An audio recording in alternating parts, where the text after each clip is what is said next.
Hi, my friends. Today I want to present you a new story. Enjoy watching it.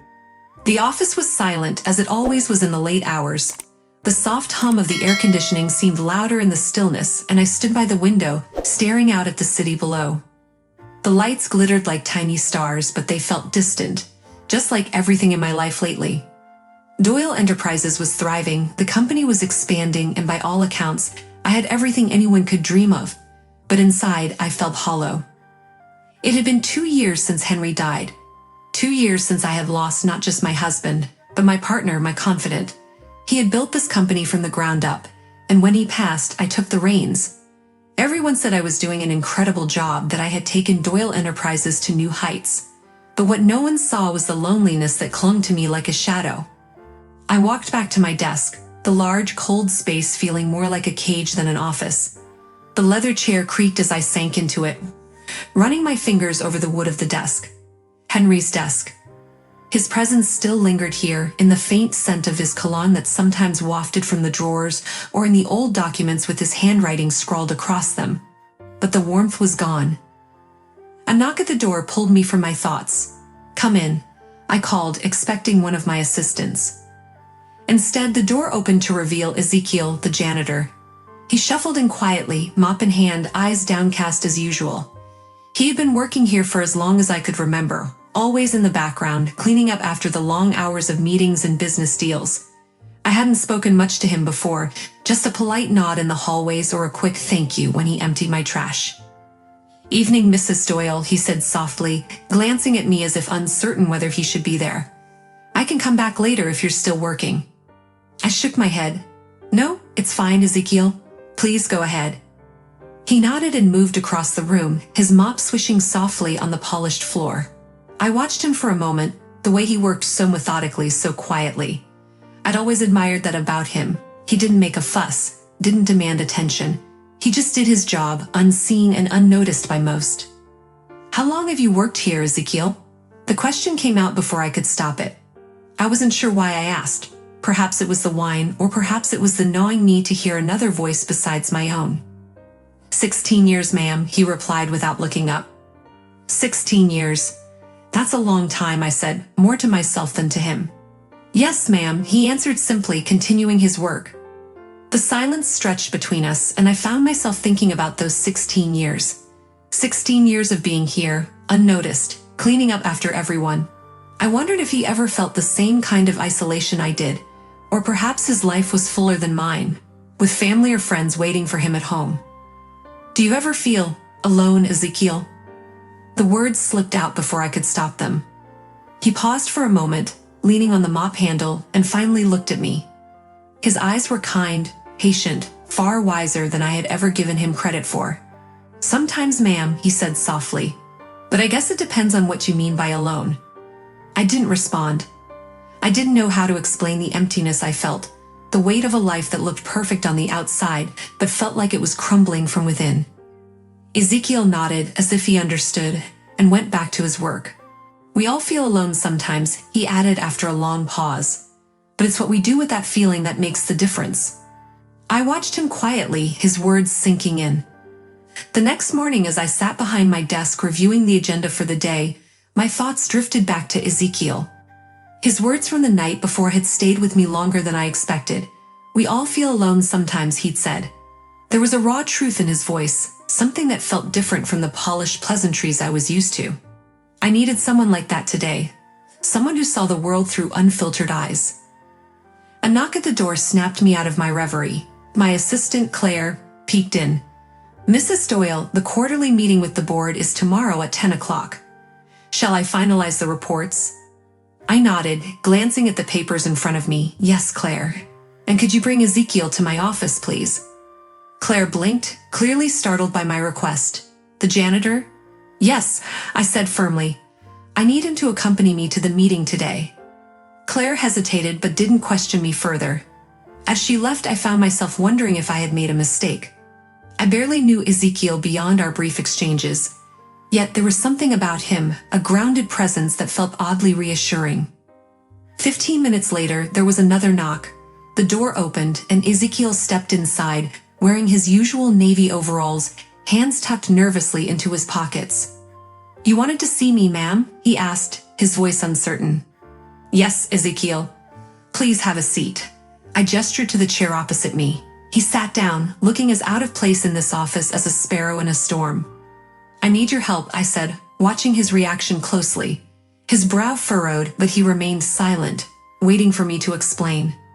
I'm heading into an important board meeting tomorrow, and I want you to come with me. Ezekiel blinked, clearly taken aback.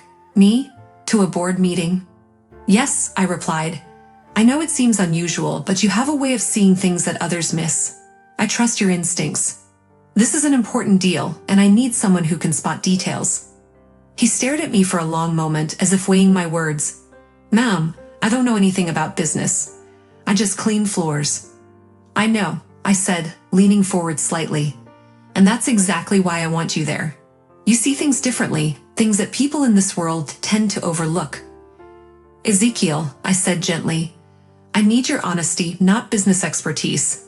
I don't care about titles or experience. I care about what you notice, and what you might see that others won't. You've worked here long enough to understand people. That's what I need. Ezekiel shifted in his seat, clearly uncomfortable. But I don't have proper clothes for a meeting like that, he added quietly, almost as if he were embarrassed. I smiled gently. Leave that to me. I'll make sure you're taken care of. The meeting is tomorrow at 10 a.m. sharp. Can I count on you? He looked down at his hands for a moment, then back up at me. There was a flicker of something in his eyes, perhaps pride, perhaps doubt, but he nodded slowly.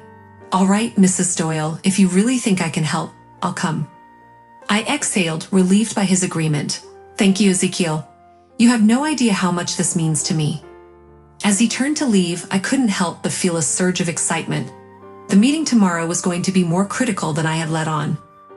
The next morning, Ezekiel arrived looking more put together than I'd ever seen him.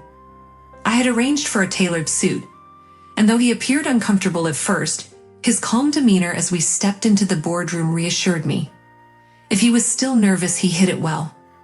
And for the first time in a long while, I felt confident. Having him there, an outsider in every sense, felt like my secret weapon. Mr. Thompson, one of the senior partners, was the first to speak, his voice smooth and rehearsed. Mrs. Doyle, thank you for meeting with us today. We've reviewed the terms of the proposed deal, and I believe we can come to an agreement that benefits both parties. I listened intently, forcing myself to focus.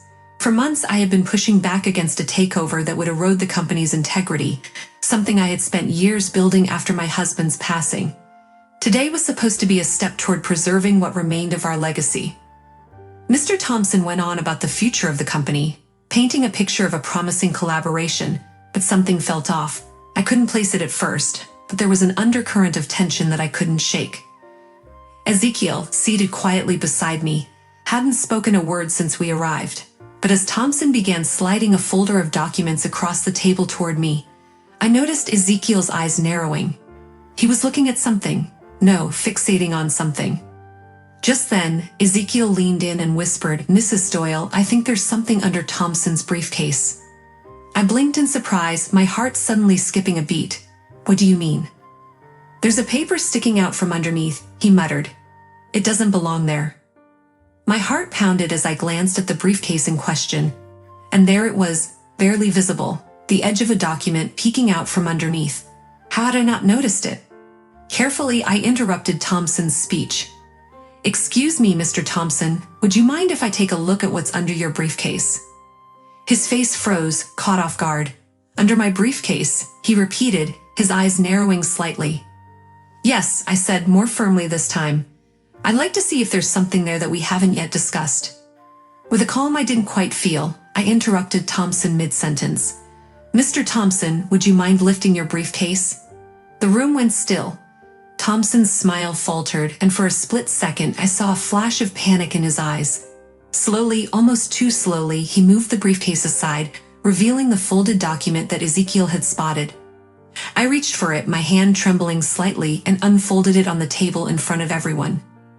It was an agreement I had never seen before, one that would give away controlling interest in the company to Thompson and his associates.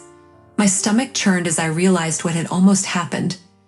This is outrageous, I murmured, lifting my gaze to meet Thompson's. Thompson paled, his polished demeanor cracking for the first time. Mrs. Doyle, this is a misunderstanding. No, I said, feeling my voice harden. This is deception. You plan to sign away my company behind my back.